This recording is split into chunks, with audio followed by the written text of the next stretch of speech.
Povod, kao što sami znate, jeste predstavljanje Duleta Vujoševića, čovjeka čija je kuća uvijek bila Partizan, i posle dogovora koji smo postigli pre par dana odlučili smo da naravno izvanično to uradimo. Dule je potpisao ugovor sa Partizanom na neograničen period i tako će da bude. Nekih velikih stvari da vam kažem još u vezi Duleta nema potrebe, dobro se poznajemo, tako da mislim da i ono što je najzanimljivije jeste sigurno vaša pitanja Duletu i njegovi odgovor. Vraćam se u Partizan, mislim da mi je to četvrti put, ali sa nekom podjednakom tremom kao da mi je prvi put. Jer Partizan jeste neki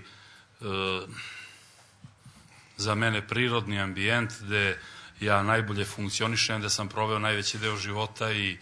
gde najbolje radim. Pa u tom smislu i neka moja odluka da prihvatim poziv i želju izraženu od strane mog matičnog kluba, košarkaškog kluba Partizan, jer u opciji nisam ja imao ne znam koliko ponuda, ali bilo je ponuda i nekih ljudi koji me cene i iz drugih zemalja i prosto to govorim kao i neku manu.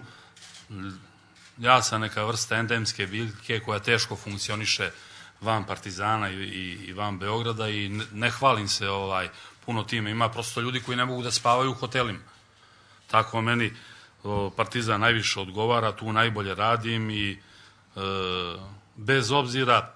što Partizan, pogotovo kad su u pitanju regionalno takmičenje i domaća takmičenja, napravio je rekord. Znači ja 2 godine nisam bio trener u Partizanu, imao sam neke svoje druge poslove i druge probleme i raznorazne brige, ali opet sa nekim pogledom malo iskosa pratio sam šta se dešava i kako se to sve odvije, iz nekog drugog ugla možda dobio i kompletniju neku sliku celokupnih tih dešavanja, ali za te 2 godine Partizan je osvojio 5 titula. Znači prošle godine je bio prvak Jadranske lige, bio je osvojio domaći kup, osvojio domaće prvenstvo. Ove godine protiv znatno jačih rivala ponovo je osvojen domaći kup i osvojeno domaće prvenstvo. Ekipa se plasirala u Final Four Jadranske lige. Prošle godine je ušla i u top 16 kad su u pitanju euro takmičenja i znači napravljeni su odlični rezultati i čovek koji je vodio tu ekipu, znači moj dugogodišnji asistent Vlada Jovanović, koji je svoj posao i kao asistent i kao prvi trener radio veoma kvalitetno, veoma pošteno, veoma predano, u ne baš lakim uslovima, napravio je odlične rezultate i on će, kao što znate, tu svoju karijeru za sad nastaviti u Donjecku, inostranstvu, ali onim što je pokazao radeći u Partizanu, pokazao je da će se on u njega jednoga dana i vratiti. I u svakom slučaju nije mu lako bilo kada je došao posle mene, posle 9 titula osvojenih uzastopno, ali ni meni nije lako sad posle njega, jer Partizan ima 11 titula domaćih za redom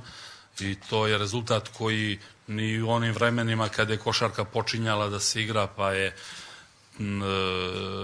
naš večiti rival bio 10 puta za redom prvak i to je bio neki onako maksimalan rezultat i rekord. Sad je u ovim vremenima uspostavljen rekord koji ne vjerujem da će biti bilo kad oboreni od strane bilo koga, a ja ću se naravno truditi da taj rezultat napravim još težim za bilo čiju pomisao da može da ga prekine ili prestigne. Da košarka ne spada u one delatnosti koje su profitabilne, a s druge strane za njom se ima velika potreba, to je jedan od najvažnijih sportova u Srbiji. Mislim kad bi u momentu kad je reprezentacija pravi uspehe da je to i nešto što može se nazove i nacionalnim sportom i samim tim da su potrebna i u ovim teškim vremenima neka ulaganja, jer sigurno ta ulaganja koja se daju u košarku nisu nešto što izaziva krizu, tešku situaciju, male plate ljudima, niti nešto ako se ta ulaganja smanje što bi debalansiralo i napravilo opštu situaciju lakšom. Znači, opet se to radi kad su u pitanju neke velike investicije državne s razmjerno malim ulaganjima. Kad kažem ne postoji sistem, ne postoji jasna iako je ovaj novi zakon o sportu usvojen i sigurno će i on kroz praksu trpeti određene neke promjene, ali ima se problem sa finansiranjem ovih klubova i meni je, na primjer, drago kad čujem da je neki klub smanjio svoj dug za 12 miliona evra. I pri tome se pitam kako je potrošio tih 12 miliona evra, koje je to rezultate napravio, koje igrače kupovao, u šta je potrošio, da je otišao te pare. I pitam se naravno na kojih način je zaradio sad, napravio je od 12 miliona evra da smanji svoj dug, zahvaljujući kojim rezultatima, prodajom kojih igrača, zahvaljujući kojim sponzorima.